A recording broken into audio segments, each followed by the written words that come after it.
안녕하세요. 코딩 아카데미 팟캐스트 시작합니다. 오늘 나누고 싶은 이야기가 있어서 시작을 했습니다. 요즘에 챗 GPT 얘기가 많아요. 저도 실제로 업무에서도 많이 사용하고 있고, 개발자가 어떻게 보면 가장 인공지능의 수혜를 받는 직업이 아닐까 생각을 해보게 되는 시점입니다. 개인적으로는 오늘 제가 코딩 인터뷰를 진행을 하면서 느꼈던 게 있어요. 사실 이렇게 사용해보신 분들은 아시겠지만 웬만한 코딩 테스트 문제는 그냥 다 풀어줘요. 간단한 것들은 실제로 디버깅 없이도 그냥 복사 붙여넣기만 하면 풀리는 수준으로 굉장히 잘해줍니다. 그런데도 코딩 테스트는 계속 진행이 되고 있죠. 이 사람이 챗GPT를 베껴서 했겠구나 이런 것들을 떠나서도 코딩 테스트는 유효하다고 생각을 해요. 가장 큰 이유는 코딩 테스트에서 볼 수 있는 사고의 유연함, 의사소통 방식이라고 생각을 하고 있습니다. 저희는 기본적으로 코딩 테스트를 어떤 알고리즘을 알고 있냐 이런 테스트를 내질 않아요. 라이브러리라든지 알고리즘이라든지 어떤 지식을 측정하기 위한 용도로 낸다기보다는 의사소통을 할 때 이 사람이 얼마나 유연하게 대처를 하고 조금만 더 생각을 해보려고 하는 의지를 가지고 있는 이런 부분을 더 중요하게 보거든요. 그래서 오늘 본 지원자 같은 경우에도 코딩 테스트를 굉장히 많이 보신 분 같더라고요. 본인이 생각하고 있는 가정, 그리고 이 문제가 이렇게 푸는 게 맞냐, 이렇게 의사소통을 하면서 하셨는데, 근데 이분의 문제는 분명히 제가, 이거는 문제의 의도가 그게 아니다. 문제가 원하는 방향은 따로 있다. 이렇게 계속 말씀을 드렸음에도 불구하고, 계속 본인이 생각하는 방향으로만 이제 풀려고 하시더라고요. 제가 아니라고 말씀을 드렸는데, 이렇게 하면 되는 거 아니냐. 사실, 본인이 알고 있는 거는 그게 맞죠. 맞는데 문제의 의도가 그게 아니라는데 그런 식으로 의사소통을 하시더라고요. 저의 입장에서는 단순히 그 알고리즘을 푸는 방법이나 이런 게 궁금한 게 아니라 이 사람이랑 같이 일하고 싶은가가 더 중요한 취업을 준비하시는 분들도 이 내용이 도움이 되셨습니다. 코딩 테스트를 준비하시는 분도 많을 텐데 알고리즘과 리트 코드 이런 문제를 푸는 것도 당연히 중요하죠. 그런 것도 열심히 해서 지식을 넓히는 게 중요하지만 또 한편으로는 이 면접관과 같이 일한다면 어떨까? 같이 일한다고 가정을 하고 이 코딩 테스트 문제를 하나의 오류라고 보는 거죠. 이슈가 생겼다. 그러면 어떻게 같이 해결할까? 이렇게 좀 보시는 게 준비하시는 입장의 마음가짐으로서도 좋지 않을까 생각이 듭니다.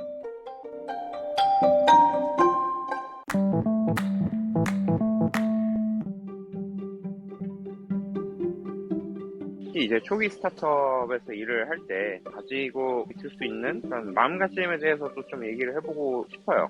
사실 이 주제는 굉장히 좀 논란이 있을 수 있는 주제일 것 같아요. 저 개인적인 의견이고 정답은 없으니까 너무 심취해서 듣지는 말아주세요. 제가 느끼기에 특히 이 초기 스타트업은 혼돈의 카오스라고 생각을 해요. 무슨 말이냐면 개발자가 개발만 잘하면 돼. 이런 게 안 통한다는 거예요. 개발자가 당연히 개발을 잘 해야죠. 당연히 디폴트로 개발을 잘 해야 하지만 개발 외적인 문제들이 있잖아요. 특히 이제 초기 스타트업의 다닌 이유가 뭘까요? 개인적으로는 스톡 옵션과 그거에 따른 경제적인 보상 이런 게 되게 큰 부분이라고 생각을 하고 근데 현실적으로 생각을 해봅시다. 정말 너무나 훌륭한 개발자가 있어요. 너무나 개발 초천재가 있어요. 이렇게 원하는 기획대로 다 만들었어요. 개발을 그냥 뚝딱뚝딱 했단 말이죠. 그러면 이 회사가 유니콘이 될 수 있을까요? 그럴 수도 있지만 아닐 수도 있다고 생각을 합니다.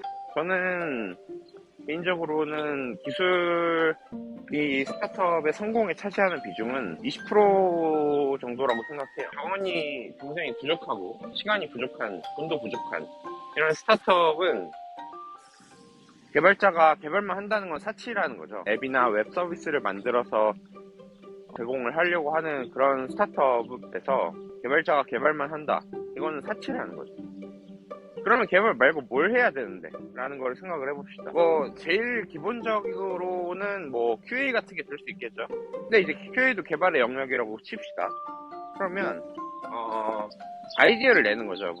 개발로 만들어내야 되는 피처일 수도 있고, 아니면 그냥 어떤 아이디어일 수도 있는데, 그러니까 계속 그 회사가 달성하고자 하는 목표를 향해서 발버둥을 쳐야 된다는 거예요. 그 방향성이 뭐든 사실 상관이 없는 거죠. 개발이 됐든 기획이 됐든 아니면 회사 문화가 됐든 어떤 방향이 됐든 발버둥을 쳐야 돼요. 예를 들어서 어떤 회사가 유니콘이 되고 싶다. 우리 회사의 목표는 유니콘이다. 그럴 수 있잖아요. 그러면은 1조 원의 회사 가치를 가져야 된단 말이에요. 대외적으로 평가를 받을 때 1조 원의 회사 가치를 받고 싶다. 근데 현재 가치가 예를 들면 200억이다. 그러면 50배를 키워야 되잖아요. 그럼 50배를 키운다는 목표를 깔아두고 해야 될 것들이 굉장히 많겠죠. 근데 그게 개발만으로는 되지 않는다. 그게 사실 제가 느끼는 부분이에요. 물론 정말 좋은 서포 조직이고 PM 조직이나 다른 조직이 있어서 여러분은 개발만 하십시오. 저희가 나머지는 다 하겠습니다. 이렇게 잘 되면 좋겠지만 현실적으로 그렇게 되기가 또 쉽지가 않고, 특히나 초기 스타트업 규모가 작고 개발자도 많지 않고, 개발자의 가장 큰 어떤 착각, 고정관념 그런 것 중에 하나가 저는 뭐라고 생각을 하냐면, 개발자는 어쨌든 코드로 뭔가를 생산해낼 수 있는 사람들이잖아요. 그러니까 망치를 든 사람의 눈에는 모든 게 못으로 보인다, 이런 격언이 있어요. 그러니까 이 개발자들은 코드를 들고 있는 사람인 거예요. 그러니까 모든 걸 코드로 해결해야 될 문제로 보는 경향이 있어요. 특히나 이제 좀 주니어 개발자분들. 근데 그게 과연 맞나? 라고 생각을 해봐야 된다는 거죠. 예를 들면 여러분이 어떤 데이터 파이프라인을 만든다. 그럼 밑바닥부터 만든다고 생각을 해보세요. 그거랑 시중에 있는 스티치나 세그먼트 같은 툴을 쓴다 생각을 해보면, 그런 툴은 한 달에 10만원, 100만원 사용하면은 그냥 모든 게 세팅이 끝난단 말이죠. 심지어는 코드 없이 세팅되는 툴도 있죠.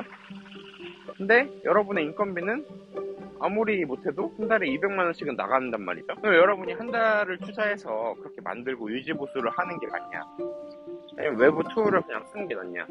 당연히 장단점은 있긴 있겠지만 리소스가 없고 한 상황에서 빠르게 이걸 인증을 해보는 측면에서는 외부 툴을 10만원 내고 쓰는 게 어떻게 보면 더 맞는 선택인 거죠. 그 시점에서 계속 그렇게 유지를 한다는 게 아니라, 그러니까 그때그때 상황에 어떤 선택지가 있다는 거예요.